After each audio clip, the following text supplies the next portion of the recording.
ప్రస్తుతం మనతో పాటుగా ఉన్నారు కాంగ్రెస్ పార్టీ ఎంపీ క్యాండిడేట్ అయినటువంటి సురేష్ కుమార్ షెట్కార్ గారు.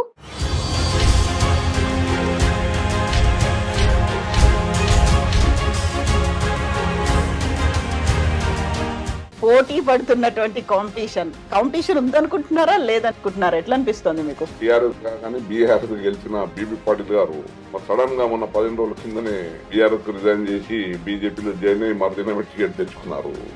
మరి గత 10 సంవత్సరాలు వాళ్ళు నియోజకవర్గం చేసింది ఏం లేదు. సిద్ధాంతాలు లేని నాయకుడు, బిజినెస్ ప్రొటెక్షన్ కోసం వాళ్ళు రాజకీయాలు చేస్తారండి. కాంగ్రెస్ ఏమో 4 అసెంబ్లీ సెగ్మెంట్ గెలుచుకుంది, బీఆర్ఎస్ 2 గెలుచుకుంది, బీజేపీ కూడా గెలుచుకుంది. రేవంత్ రెడ్డిని కేసీఆర్ ని ఓడించాడు. అక్కడ ఏం ప్రచారం ఆయన జరిగిందంటే అంతేగాని మా ఓడే నాయకుడు కాదు మా రేవంత్ రెడ్డి గారు. 100 రోజుల్లో అన్నటువంటి హామీల్ని అమలు చేయలేకపోయారు. అది 120 రోజులు అయింది అనేది ఒకటి ఉంది. ఆ వ్యతిరేకత అనేది వచ్చింది. లైన్ తప్పు ఉన్నాయి, లైన్ బంద్ అయితే కరెంట్ లేదని చెప్తా ఉన్నారు. ప్రభుత్వం ఇప్పుడు ఆర్డర్ ఇష్యూ చేసింది,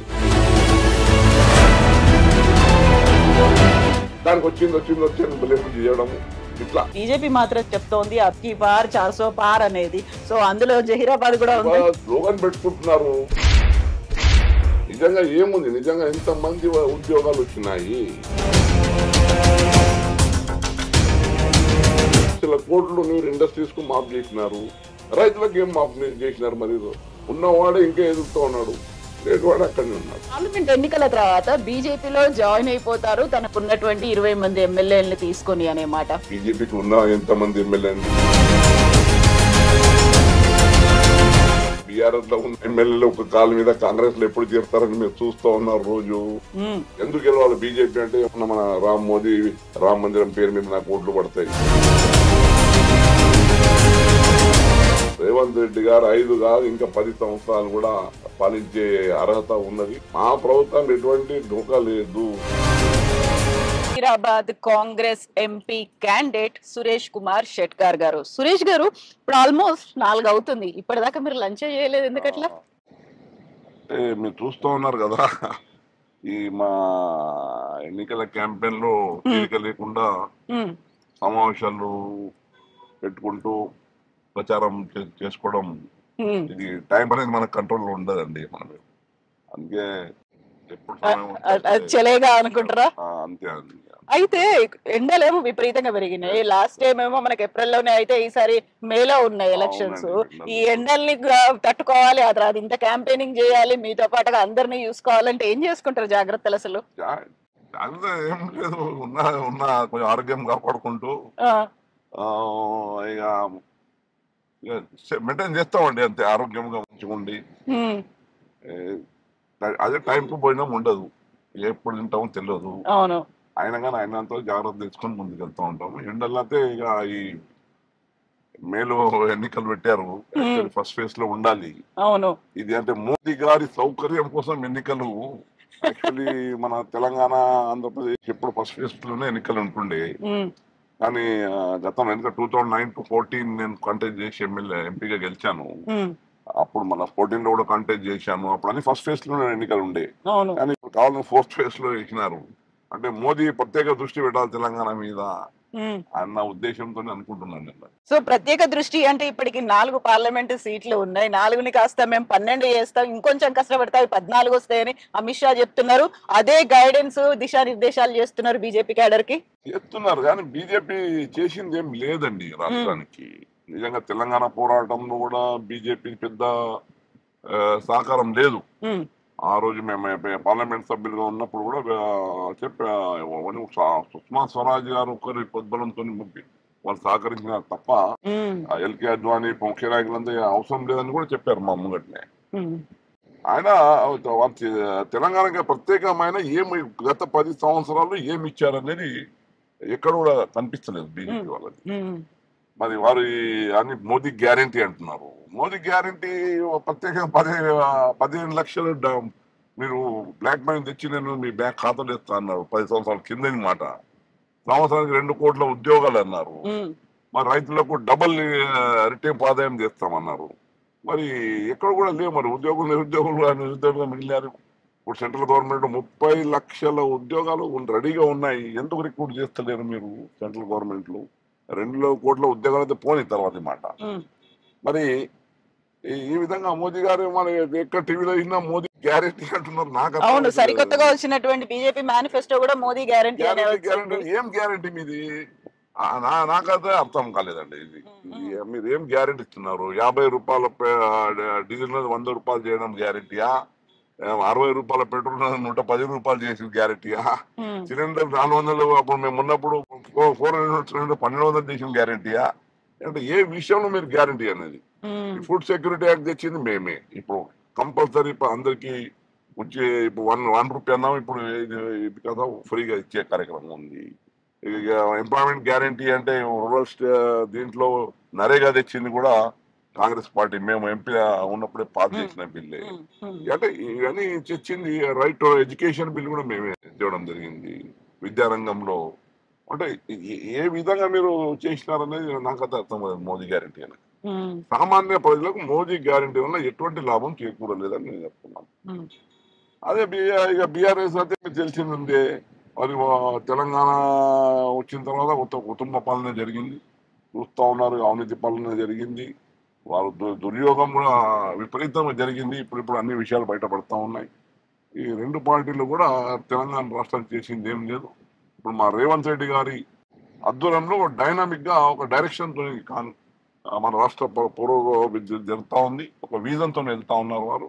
మా 6 గ్యారెంటీ స్కీమ్ లో కూడా ఇప్పుడు 5 ఇంప్లిమెంట్ లో స్టార్ట్ అయినాయి. అవి అంటే ఇంకా 5 సంవత్సరాల నుంచి చేసేది ఉంది. ఇంకా ఆ రోజు కూడా మొదలవుతుంది.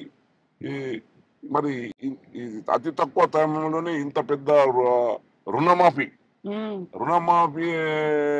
కూడా భవిష్యత్తు చేయబోతున్నాం మేము. అంటే ఈ అన్ని ఆర్థిక పరిస్థితులు సరిదిద్దుకుని రుణమాఫీ చేసే కార్యక్రమం కూడా పెద్ద ఎత్తున ముందు ఫ్యూచర్ లో చేయబోతున్నాము. రైతు బంధు కూడా 15 మాట ఇచ్చిన ప్రకారం మన 15,000 ఎకరానికి చేస్తాము. ఇప్పుడు ఉన్న మొత్తం రైతు బంధు ఆల్మోస్ట్ 90% రైతులకు అందింది. ఎన్ని ఆర్థిక పరిస్థితులు ఇబ్బంది ఉన్నా రేవంత్ రెడ్డి గారి ప్రభుత్వం ఇచ్చిన ప్రామిసెస్ నిలబెట్టుకుంటూ వెళ్తాం. మండిపోతున్నటువంటి ఎండలు, దాంతో పోటీ పడుతున్నటువంటి కాంపిటీషన్ ఉందనుకుంటున్నారా లేదనుకుంటున్నారా? ఎట్లా అనిపిస్తుంది మీకు? అంటే ఇప్పుడు ముందంజలో ఉన్నాం మేము. ఇక్కడ బీఆర్ఎస్ గాని బీజేపీ గాని ఇప్పుడు మొన్నటి వరకు 2 పర్యాయాలు టీఆర్ఎస్ కానీ బీఆర్ఎస్ గెలిచిన బీబీ పాటిల్ గారు సడన్ గా మొన్న 15 రోజుల కిందనే బీఆర్ఎస్ కు రిజైన్ చేసి బీజేపీలో జాయిన్ అయ్యి మరుదినమే టికెట్ తెచ్చుకున్నారు. మరి గత 10 సంవత్సరాలు వాళ్ళు నియోజకవర్గం చేసింది ఏం లేదు. మళ్ళీ ఇప్పుడు బీజేపీ సిద్ధాంతాలు లేని నాయకుడు, ఒక బిజినెస్ మ్యాన్, వాళ్ళ బిజినెస్ ప్రొటెక్షన్ కోసం వాళ్ళు రాజకీయాలు చేస్తారండి. మేము రాజకీయం అనేది మా రక్తంలో, అంటే మేము సేవాభావంతో మా రాజకీయాలు మాయి. అంటే ఏదన్నా పార్టీ కమిట్మెంట్ తోని ఒక సిద్ధాంత పరంగా రాజకీయాలు. ఇప్పుడు ముందు నుంచి మా తాతన కానీ మా నాన్నగారు కానీ శివరావు శెట్టి గారు కానీ కాంగ్రెస్ పార్టీ సిద్ధాంతపరమైన పార్టీ, ఒక సెక్యులర్ పార్టీగా మా పెద్దలు ఫాలో చేసుకుంటూ వచ్చారు. ఓడినా గెలిచినా అధికారం ఉన్నా లేకున్నా ఆ సిద్ధాంతాలకు కట్టుబడి మేము ప్రజా జీవితంలో ఉన్నాము. ఎస్. సో మీరు లాయల్ గా కాంగ్రెస్ పార్టీ కార్యకర్తగా కాంగ్రెస్ సిద్ధాంతాలని నమ్మి గెలిచినా ఓడినా ఉన్నారంటే, ఒకసారి నేను మా వ్యూవర్స్ కోసం చెప్పాలి, సురేష్ కుమార్ షెట్కర్ గారి తాతగారు ఫస్ట్ జహీరాబాద్ కి సంబంధించి ఈ కాన్స్టిట్యుయెన్సీలో, అంటే ఈ పార్లమెంట్ నియోజకవర్గంలో నారాయణ ఖేడ్ లో మొట్టమొదటి ఎమ్మెల్యే. ఆ తర్వాత వాళ్ళ ఫాదర్ కూడా నారాయణ ఖేడ్ ని రిప్రజెంట్ చేశారు. తర్వాత సురేష్ కుమార్ షెట్కర్ గారు 2004లో మీరు ఎమ్మెల్యే అయ్యారు ఇక్కడ. 2004 లో ఎమ్మెల్యే, 2009 లో మొత్తం ఎంపీగా. సో యూజువల్ గా ఎవరైనా ఉంటే ఇంత లాయల్ గా అదే పార్టీలో కంటిన్యూ అవడం అనేది జనరేషన్స్ ఎందుకని కాంగ్రెస్ పార్టీ అంటే అంత నచ్చింది మీకు? అంటే మా పెద్దలతో చూశాను, మా నాన్న మా తాతగారు వారు చేసిన సేవాభావము, commitment to the people, how to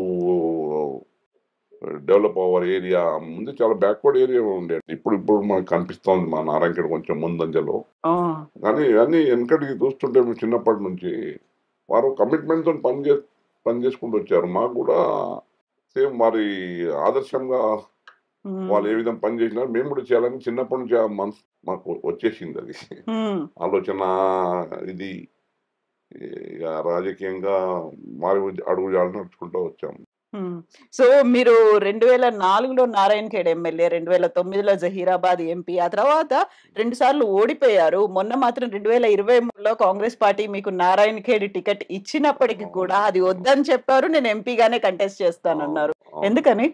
అంటే ఇక్కడ ఇప్పుడు మా సంజీవ్ రెడ్డి గారు ఇప్పుడు శాసనసభ్యుడు శాసనసభ్యులు. ఉన్నాడు. ఆయన కూడా గతంలో ఇట్లనే పోటీ పడి మళ్ళా పార్టీకి ఇబ్బంది అయింది.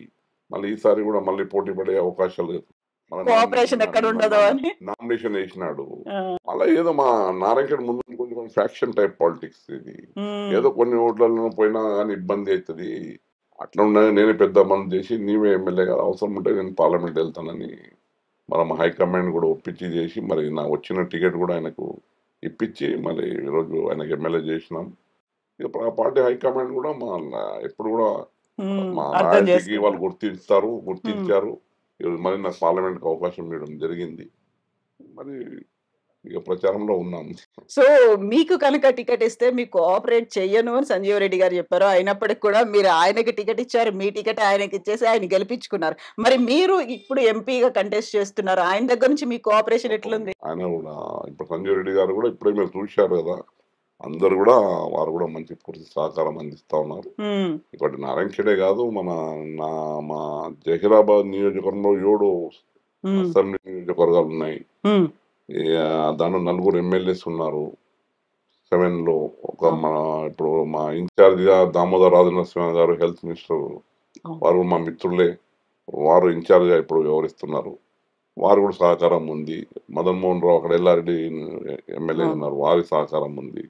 వారు కూడా కష్టపడుతున్నారు బాగా అక్కడ నియోజకవర్గంలో. లక్ష్మీకాంతరావు జూకల్లో ఉన్నాడు, వారు కూడా బాగానే కష్టపడి నా గెలుపు కృషి చేస్తున్నారు. ఇక్కడ సంజయ్ రెడ్డి గారు కూడా చేస్తున్నారు. ఇది నా ఉమ్, నేటివ్, అది ఉమ్, నారాయణ ఖేడ్ ఇది మై నేటివ్. ఆహా. ఇక ఆయన కూడా ఇప్పుడే మా మీటింగ్ లో చూసినారు కదా మేము అవును, అప్పుడు. రామలక్ష్మణుల్లాగా మిమ్మల్ని వారు కూడా అభివర్ణిస్తున్నారు. పెద్ద ఎత్తున ఈరోజు జైనింగ్స్ ట్రైబల్స్ పొద్దు మా లంబాడ బంజారా బాయ్ ఉమ్, చాలా మంది యువకులు కలిశారు. అంటే ఇక ఇక్కడ సహకరిస్తున్నారు. ఇక్కడ బాన్స్వాడలో రవీందర్ రెడ్డి గారు మన ఎక్స్ ఎమ్మెల్యే గారు ఉన్నారు. ఉమ్, వారు కూడా బాగా కష్టపడుతున్నారు నా మెజార్టీ. ఉమ్, షబ్బీర్ అలీ గారు అక్కడ కామారెడ్డి, షబ్బీర్ అలీ గారు కూడా నా కోసం, నా విజయం కోసం అక్కడ కృషి చేస్తున్నారు.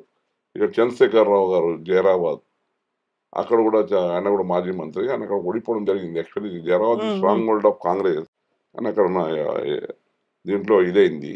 కానీ ఇప్పుడు అందరు కలిసి పనిచేస్తున్నారండి. సో ఇప్పుడు జహీరాబాద్ పార్లమెంట్ నియోజకవర్గంలో 7 అసెంబ్లీ సెగ్మెంట్లు ఉంటే ఉమ్. డిఫరెంట్ పార్టీలకి ఇందులో స్టేక్ ఉంది. కాంగ్రెస్ ఏమో 4 అసెంబ్లీ సెగ్మెంట్లు అసెంబ్లీ గెలుచుకుంది, బీఆర్ఎస్ 2 గెలుచుకుంది, అవును. బీజేపీ కూడా గెలుచుకుంది. అక్కడ ఇది రేవంత్ ఒక్కటండి, అది అది కామారెడ్డి కామారెడ్డి అంటే అక్కడనే రేవంత్ రెడ్డిని కేసీఆర్ ని ఓడించిన అతను. ఓడించాడు. ఆ మాట వేరే, కానీ ఆ, ఇప్పుడు పరిస్థితులు మారినాయి.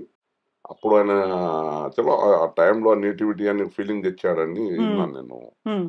ఇద్దరు కూడా గెలిచినా ఉండరు, పోతారు, అవును కదా, డబల్ ఇద్దరు డబల్ స్థానికులు కాదు. వాళ్ళు అక్కడ ఏం ప్రచారం ఆయన జరిగిందంటే కేసీఆర్ కూడా 2వ సీట్ పోటీ చేస్తా ఉన్నాడు. మా రేవంత్ రెడ్డి గారు 2వ సీట్ పోటీ చేస్తున్నారు. అంటే కేసీఆర్ కూడా ఓటాలని మా రేవంత్ రెడ్డి గారు హైకమాండ్ ఆదేశాలతో వచ్చారు. కానీ అక్కడ లోకల్ వాళ్ళు ఏమనుకున్నారు, ఇద్దరు గెలిచినా మళ్ళీ వెళ్ళిపోతారు, ఎవరైనా కానీ కామారెడ్డిలో ఉండరు. కామారెడ్డిలో ఉండరు, మళ్ళీ వీళ్ళు రిజైన్ చేసి మళ్ళీ ఆల్రెడీ ఫస్ట్ కాన్స్టిట్యూన్సీ వాళ్ళకు ఉంది గజ్వా, ఇక్కడ మా రేవంత్ రెడ్డి కొడంగల్ ఉంది. అవును. అట్లా అని ఆ ఆ భావంతో అక్కడ నేటివ్ లో ఉంటే ఈయన గెలిపిస్తారు, అట్లా వచ్చింది అని విన్నా నేను. ఎందుకంటే నా పార్లమెంట్ లో ఉంది. అయ్యా. ఆ విధంగా అట్లా అయింది. అంతేగాని ఓడే నాయకుడు కాదు మా రేవంత్ రెడ్డి గారు.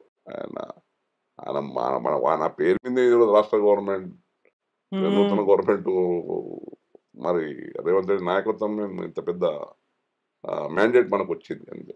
అయితే ఇక్కడ గెలిచినటువంటి 4 అసెంబ్లీ సెగ్మెంట్లు కూడా అంత భారీ మెజారిటీతో రాలేదు.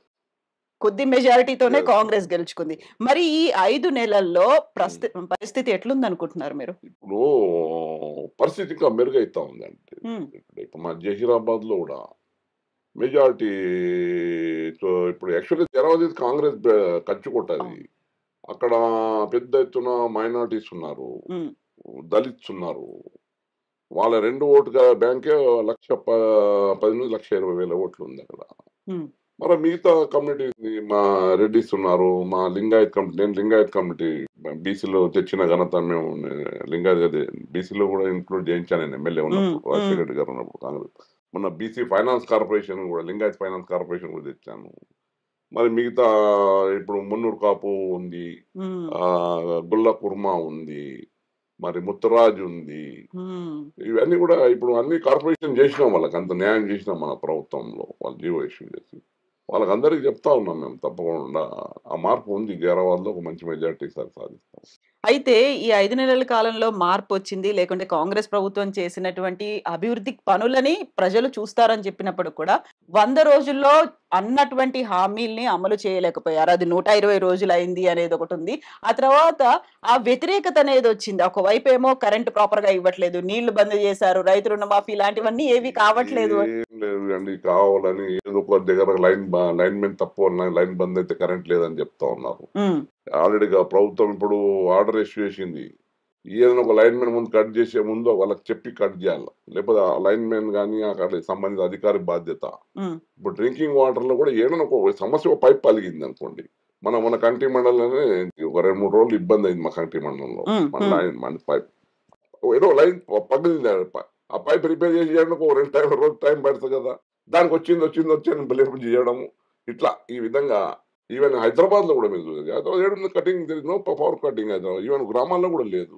ఎక్కడ లోకల్ ఇష్యూస్ తోని ఏమైనా రిపేర్స్ ఉంటేనే కట్స్ అవుతున్నాయి, కానీ ఖచ్చితంగా అటువంటిది ఏం పవర్ కట్స్ కానీ డ్రింకింగ్ వాటర్ దీంట్లో కానీ, ఇప్పుడు డ్రింకింగ్ వాటర్ కూడా ఇబ్బంది. కృష్ణా వాటర్ లో మీరు చూస్తూ ఉన్నారు మొత్తం డెడ్ స్టోరేజ్ అయిపోయింది. హ్మ్. ఏమన్నా మా సింగిల్ వాటర్స్, ఇంకా మా సింగిల్ వాటర్ ఉందండి, ఇంకా 15-20 టీఎంసీ వాటర్ ఉంది. ఇక అదే మా హైదరాబాద్ కు సప్లై చేయడానికి ఉంది. మా మా ప్రాంతం అంతా ఇప్పుడు డిపెండెంట్ ఆన్ సింగూర్ వాటర్ ఉంది. హ్మ్. ఆ నీళ్ళదేమో ఇబ్బంది లేదు మాకు ఇప్పుడు. ఏమైనా ఉంటే కూడా చిన్న ఇబ్బందులు అధిగమిస్తున్నాము, అధికారులు చేస్తా ఉన్నారు.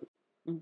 సో, మీ లెక్కను బట్టి ఈసారి 17 పార్లమెంటు స్థానాల్లో కాంగ్రెస్ ఎన్ని గెలుచుకుంటుందనుకుంటున్నారు? గతంలో 3 ఉంటే ముగ్గురు ఇప్పుడు మా ప్రభుత్వంలో టార్గెట్ అయితే ఉన్నారు. 15 అని చెప్తా ఉన్నాము. హ్మ్. ఆల్రెడీ నిన్న మా కేసీ వేణుగోపాల్ గారు, రేవంత్ రెడ్డి గారు, మా మున్సి దాస్ మున్సి గారు వాళ్ళందరూ కూడా అందరు విస్తృత సమావేశం అయింది.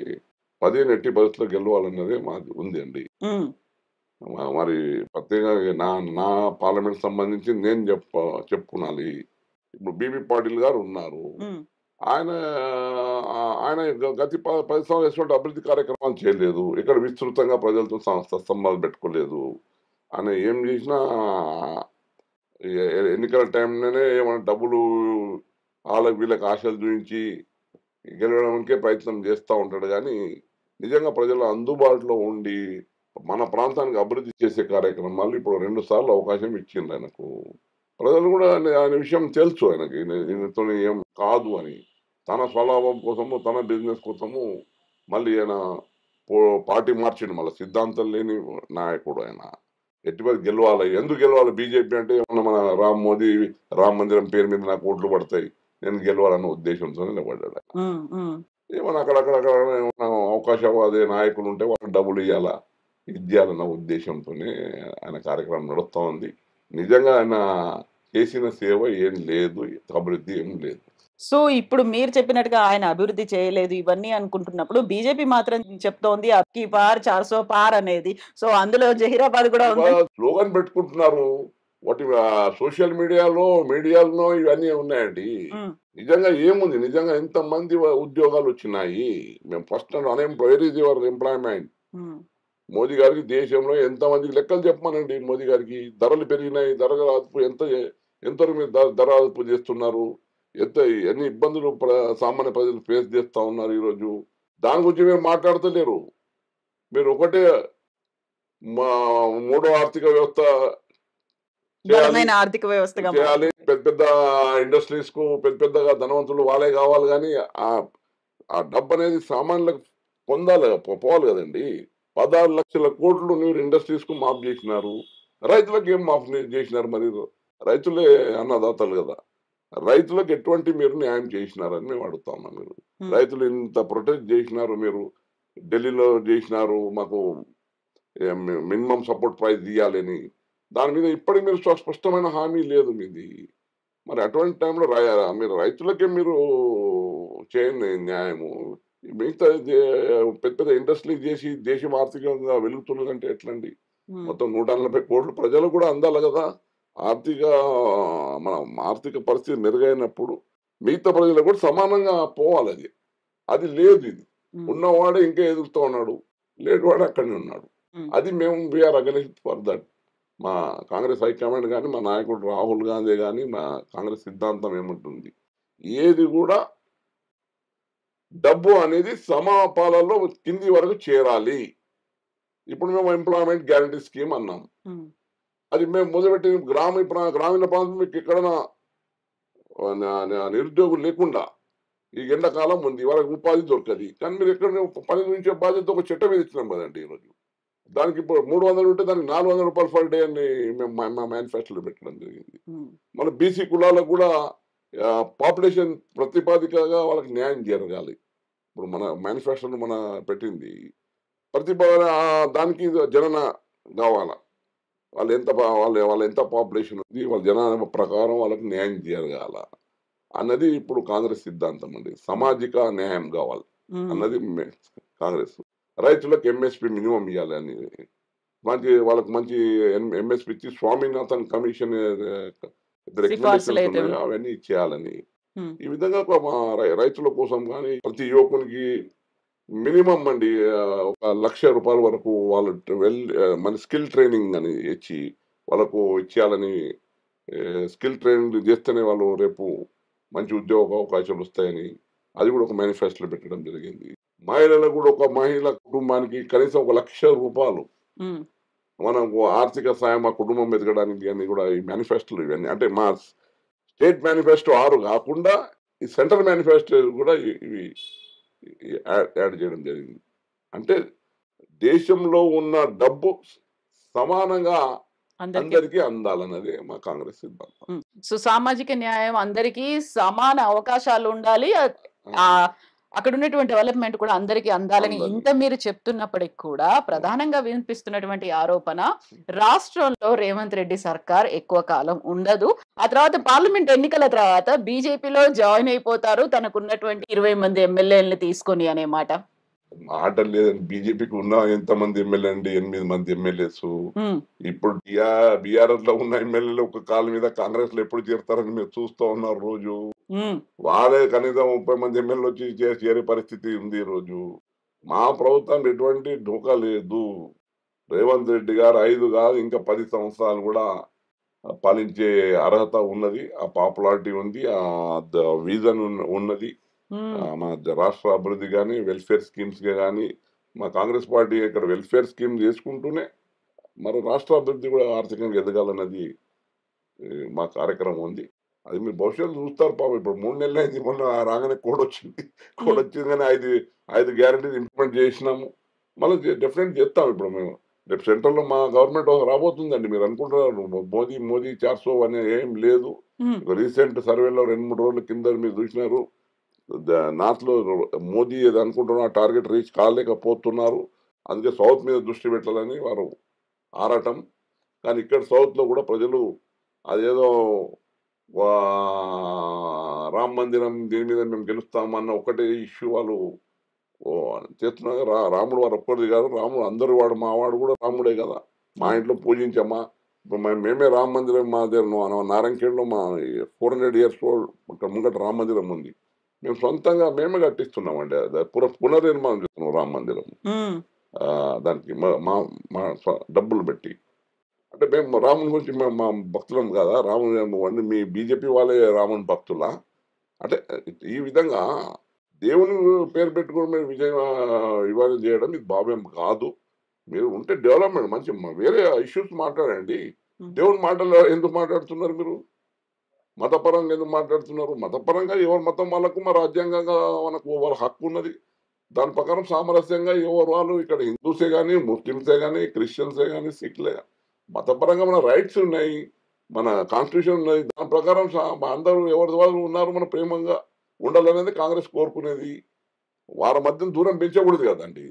దగ్గర ప్రేమతో ఉంటే అన్ని సమాజం బాగుంటుంది, శాంతి బాగుంటుంది, అభివృద్ధి అవుతుంది ఉమ్. అన్నదే మా సిద్ధాంతము. అయితే మీరు ఇప్పుడు ఒక మాట అన్నారు. అక్కడ వాళ్ళు 400 అని చెప్తున్నారు కానీ ఆ నంబర్ తగ్గిపోతుంది. తగ్గిపోతుంది. సర్వేలో మా నంబర్ 2, 3 రోజుల కిందనే మీరు చూసిర్రు ఒక సర్వే. ఇప్పుడు హ్మ్. మోదీకి రీచ్ కాలేకపోతున్నారు వాళ్ళు. వాళ్ళది మాక్సిమం 220 దాటతలేదు. అయితే తెలంగాణకి సంబంధించి మాత్రం రేవంత్ రెడ్డి బీజేపీకి హెల్ప్ చేయడానికే ఉన్నటువంటి 7, 8 స్ట్రాంగ్‌గా ఎవరైతే బీజేపీ లీడర్లున్నారో వాళ్ళకి అపోజిట్‌గా ఒక వీక్ క్యాండిడేట్స్‌ని పెట్టాడు. బీజేపీకి అదంతా హెల్ప్ చేస్తున్నారు అనే మాట. అదంతా తప్పుడు ఆరోపణ అండి. ఆయన మంచి స్ట్రాంగ్ క్యాండిడేట్స్‌కే ఎవరున్నా స్ట్రాంగ్ పొజిషన్ మంచి క్యాండిడేట్స్‌కే ఆయన పెట్టినాడు ఇప్పుడు. హ్మ్. ఇప్పుడు ఏమున్నా హైదరాబాద్‌లో ఏదుందో అక్కడ చుట్టుపక్కల ముందు నుంచి కాంగ్రెస్ మొన్న ఎన్నికల్లో కొంచెం వీక్‌గానే ఉంది.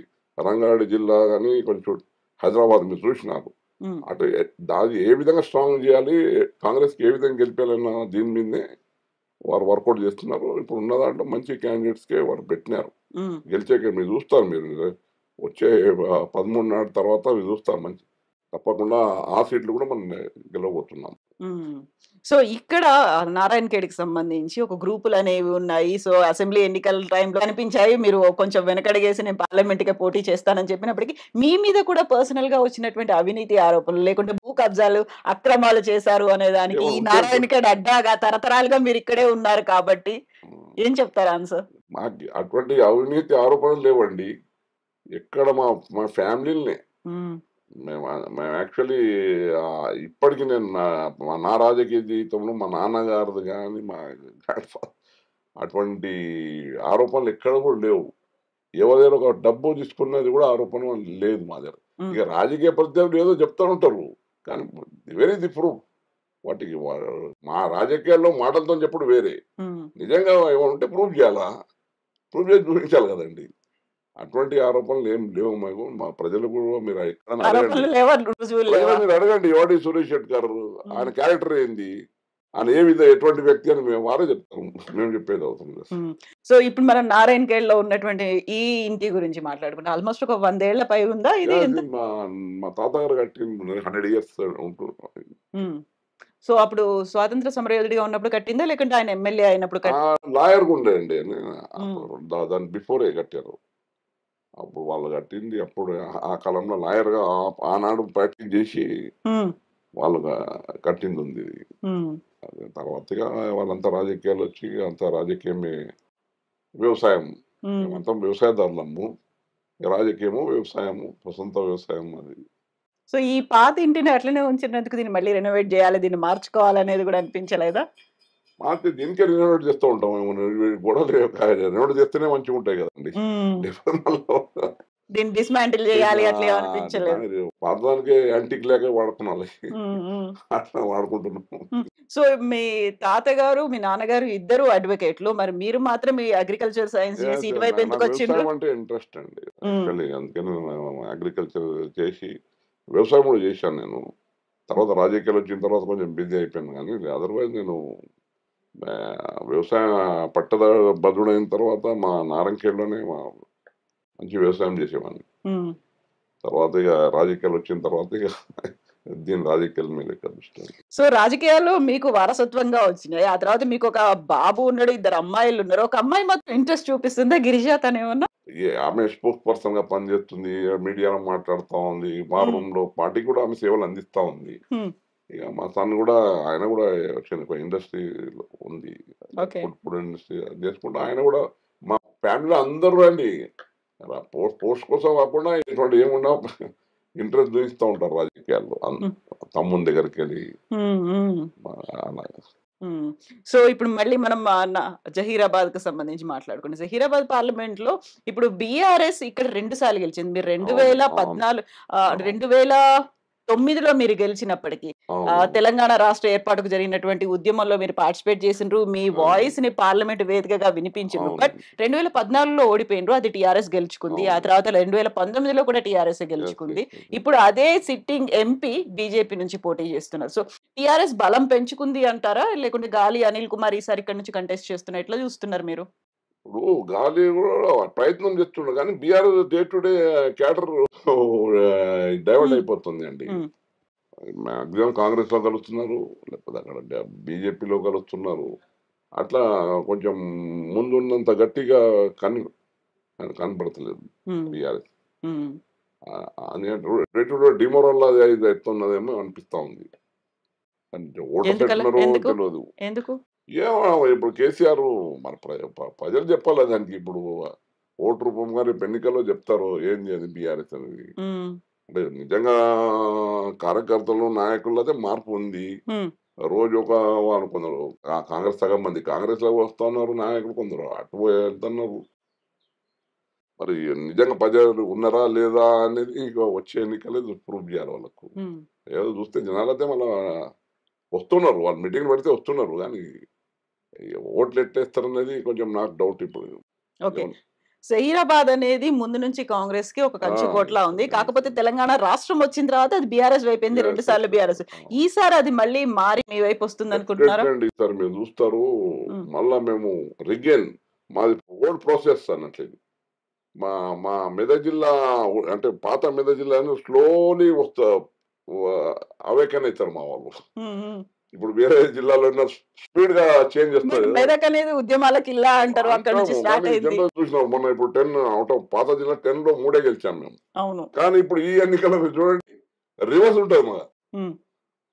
రివర్స్ గా మళ్ళీ టిఆర్ఎస్ లాస్ట్ పోతుంది. ఫస్ట్ లో మళ్ళీ కాంగ్రెస్ ఉంటాం మళ్ళీ. హ్మ్. అంటే మా పాత ఏదైతే మేము కోల్పోయినామో అది ఈ ఎన్నికల్లో రీగెయిన్ అవుతూ రీగెయిన్ ఉంటది. చేస్తాం మరి. హ్మ్. అంటే ఓల్డ్ మా కాంగ్రెస్ ఏది ఉండే అప్పుడు కంచుకోట ఉండే కాంగ్రెస్ ఈ పార్లమెంట్ ఎన్నికల్లో మీరు చూస్తారు. హ్మ్. సో, ఇప్పుడు మెదక్ పార్లమెంట్ నియోజకవర్గం ఎట్లుందనుకుంటున్నారు? అది కూడా చాలా బాగుందండి. నీలం మధు గారు ఆయన కూడా మంచి ముత్రా కమ్యూనిటీకి సంబంధించిన క్యాండిడేట్. బాగా రెస్పాన్స్ వస్తూ ఉంది.